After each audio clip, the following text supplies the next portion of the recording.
ఈరోజు కథ నీకు నేను రచించిన వారు శ్రీ విజయ్ దుర్గ గారు. ఆశ్రిత్కి శాన్వికి చాలా హ్యాపీగా ఉంది. వాళ్ళ పేరెంట్స్ పర్మిషన్తో ఇద్దరు అలా వెళ్ళటం. ఉదయం మూలాన ట్రాఫిక్ అంతగా లేదు. గంటన్నరలోనే ఈజీగా ఘాట్ రోడ్ జంక్షన్ చేరుకున్నారు. అక్కడ పెట్రోల్ బంక్లో ట్యాంక్ ఫుల్ చేయించుకొని తిరిగి జర్నీ స్టార్ట్ చేశారు. ఆశ్రిత్, శాన్వి, మనం వెళ్లే దారిలో మా అడుగుల శ్రీ మెదకొండమ్మ అమ్మవారి ఆలయం ఉంది. అక్కడ దర్శనం చేసుకుని వెళ్తామా? ఇక అక్కడ నుంచి 1 అవర్ జర్నీ. ప్రాబ్లం ఏమీ ఉండదు. కాకపోతే ఘాట్ రోడ్ కదా, నువ్వే కొంచెం జాగ్రత్తగా కూర్చోవాలి అంతే. శాన్వి కొంచెం భయంగా, అమ్మో ఘాట్ రోడ్డా, నేను ఇంతవరకు బైక్లో ఘాట్ రోడ్లో వెళ్ళలేదు. మొన్న కూడా సింహాచలం నుంచి నీతో బండి మీద రావటమే. ఆశ్రిత్, హే ఎందుకు భయం? నేనున్నానుగా. ఘాట్ రోడ్ పైన నార్మల్గానే ఉంటుంది. నేచర్ చూడడానికి చాలా బాగుంటుంది. అది ఎంజాయ్ చేస్తామని ముందుగానే చెప్పాను. ఇంకా చెప్పాలంటే ఇంకొకటి కూడా ఉంది. నువ్వు ఫీల్ అవుతావేమో, ఎలా చెప్పాలో తెలియక ఇండైరెక్ట్గా చెప్పా. శాన్వికి అర్థం కాక ఇండైరెక్ట్గా ఏం చెప్పావు? నాకేమీ అర్థం కాలేదు. ఘాట్ రోడ్ కదా, సేఫ్టీ ఇంపార్టెంట్. నువ్వు బోత్ సైడ్ కూర్చుంటే బాగుంటుంది. ఇప్పటి వరకు 1 సైడే కూర్చున్నావు కదా, టర్నింగ్లో ఇబ్బంది పడతావు. మొన్న అమ్మని తీసుకెళ్ళినప్పుడు అమ్మ కూడా అలాగే బోత్ సైడ్లో కూర్చుంది. Shanvi, okay Ashrith, no problem. దానికి నువ్వు మరీ ఇంత మొహమాట పడవలసిన అవసరం లేదు. మన సేఫ్టీ కోసమేగా నువ్వు చెప్పింది. Ashrith, thank you Shanvi. అదిగో అదే గుడి, దర్శనం చేసుకొని వద్దామా అని బైక్ ఆపాడు. ఇద్దరు కలిసి లోనికి వెళ్ళి అమ్మవారిని మనసారా ప్రార్థించి గుడి బయట రావి చెట్టు దగ్గర కాసేపు కూర్చున్నారు. ఆశ్రిత్, శాన్వి, ఈ అమ్మవారికి ఈ ఊరి లోపలికి ఇంకా పెద్ద గుడి ఉంటుంది. అక్కడ ప్రతి ఏడాది జాతర జరుగుతుంది. పెద్ద ఎత్తులో జనాలు వస్తారు. ఆడవాళ్ళు ఘటాలతో వచ్చి అమ్మవారికి మొక్కలు తీర్చుకుంటారు. చాలా బాగా జరుగుతుందట జాతర. శాన్వి, అవునా? అయితే మనమంతా కలిసి ఒకసారి వద్దాము. ఆశ్రిత్, అలాగే శాన్వి. జూన్లో జాతర జరుగుతుంది. నాన్నగారు అప్పటికి వైజాగ్ వచ్చేస్తారు. అంతా కలిసి జాతర రావడానికి ముందుగానే ప్లాన్ చేసుకుందాము. శాన్వి చాలా హ్యాపీగా, నిజంగానే ఆశ్రిత్? సరే, ఇంకా బయలుదేరదాం పదా. ఇప్పటికీ 9 దాటేసింది. అవును, నువ్వేమైనా తింటావా? శాన్వి, అమ్మో ఇప్పుడేమీ వద్దు, అసలే ఘాట్ రోడ్ అంటున్నావు.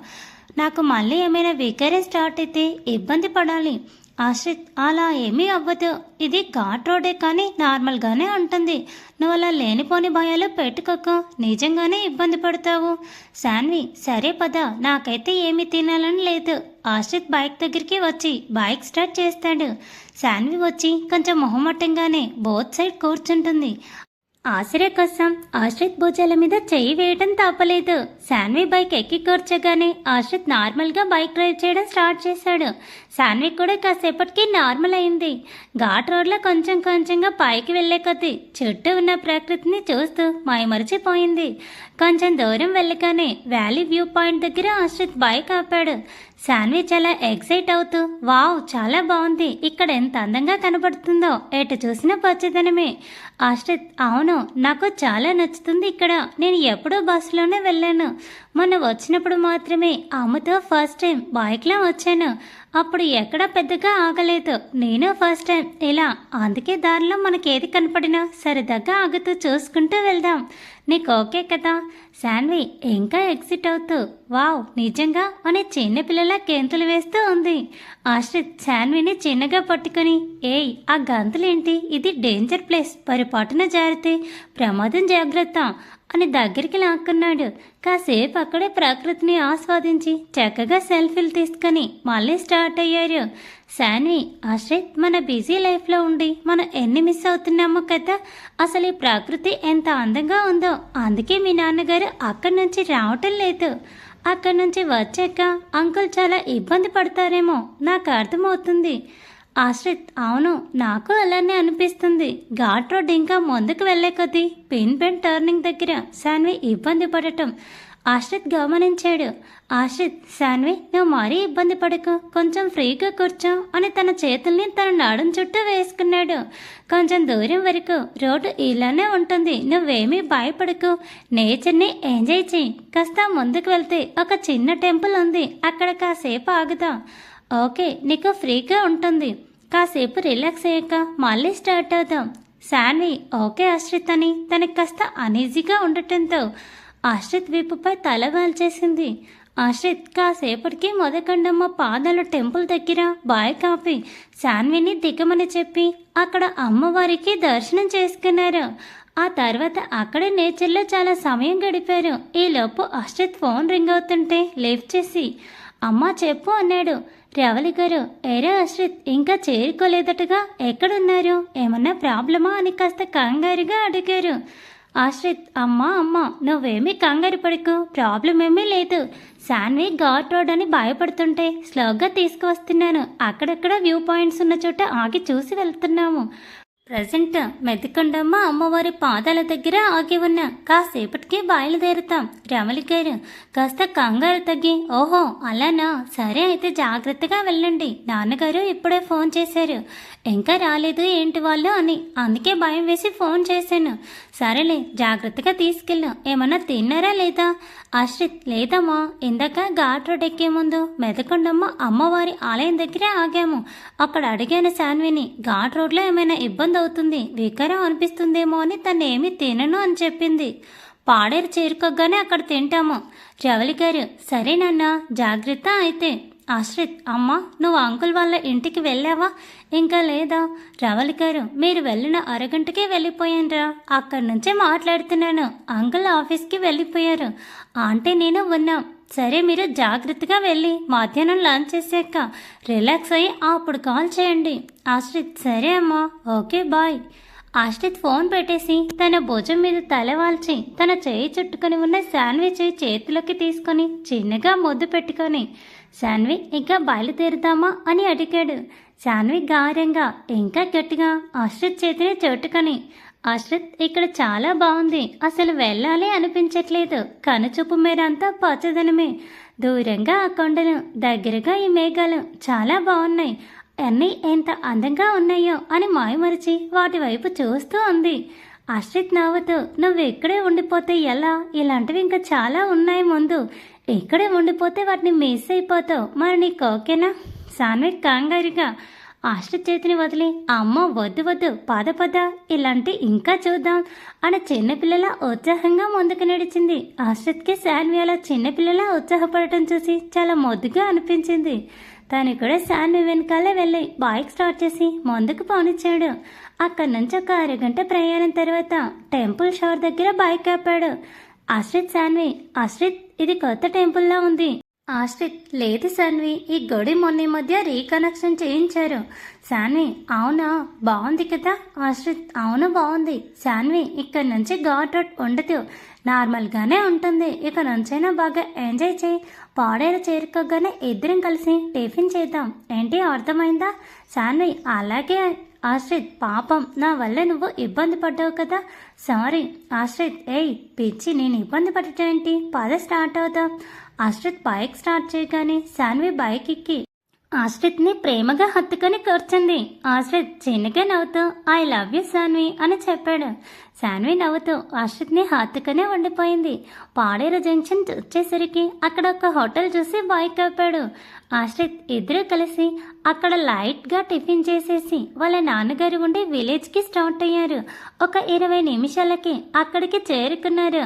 మొత్తం మీద ఇద్దరు అక్కడికి చేరుకునేసరికి 11 అయ్యింది. శ్రీనివాస్ గారు వీరికి ఎదురొచ్చి, ఏంట్రా చాలా లేట్ చేశావు, ఏమా శాన్వి తల్లి, ఏమైనా ఇబ్బంది పడ్డావా అని ఆప్యాయంగా అడిగారు. ఆశ్రిత్, అలా ఏమీ లేదు నాన్నగారు, అక్కడక్కడ ఆగుతూ చూసుకుంటూ వచ్చాము, అందుకే ఇంత టైం పట్టింది. శాన్వి శ్రీనివాస్ గారి దగ్గరికి వెళ్ళి కాళ్ళకి నమస్కరించి, ఎలా ఉన్నారు అంకుల్ అని పలకరించింది. శ్రీనివాస్ గారు, బాగున్నాను తల్లి, లోపలికి రండి అని ఇద్దరినీ చేరేవైపు భోజనం చుట్టూ చేయి వేసి పట్టుకుని ఇంటిలోనికి తీసుకువెళ్లారు. శాన్వి చుట్టుపక్కలంతా చూస్తూ ఆ ప్రకృతి అందాలకి మైమరిచిపోయింది.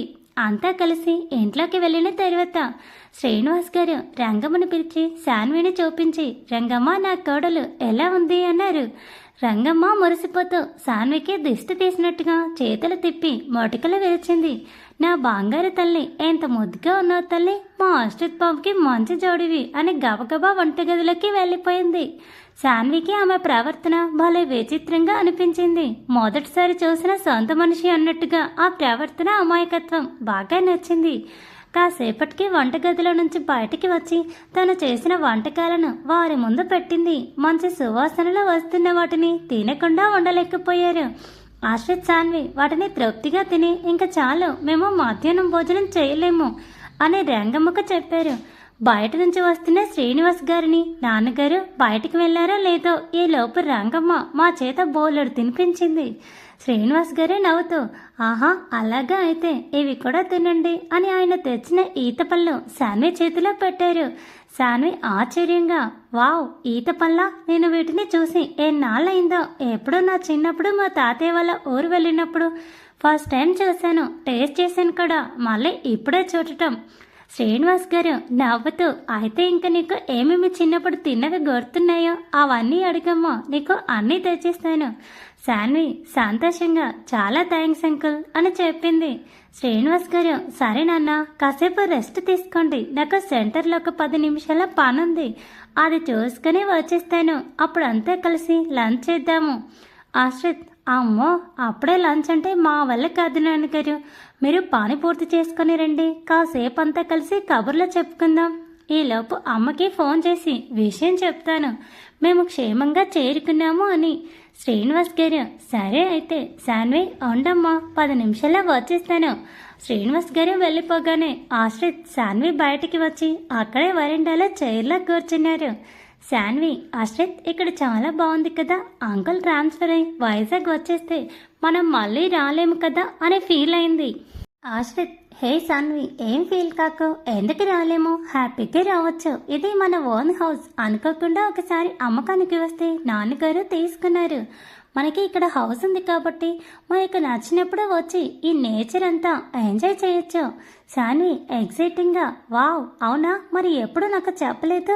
ఆశ్రిత్ నవ్వుతూ, అలా అయితే నీకు చెప్పనివి బోలెడున్నాయి, ఒక్కొక్కటి నెమ్మగా చెప్పుకుందాంలే.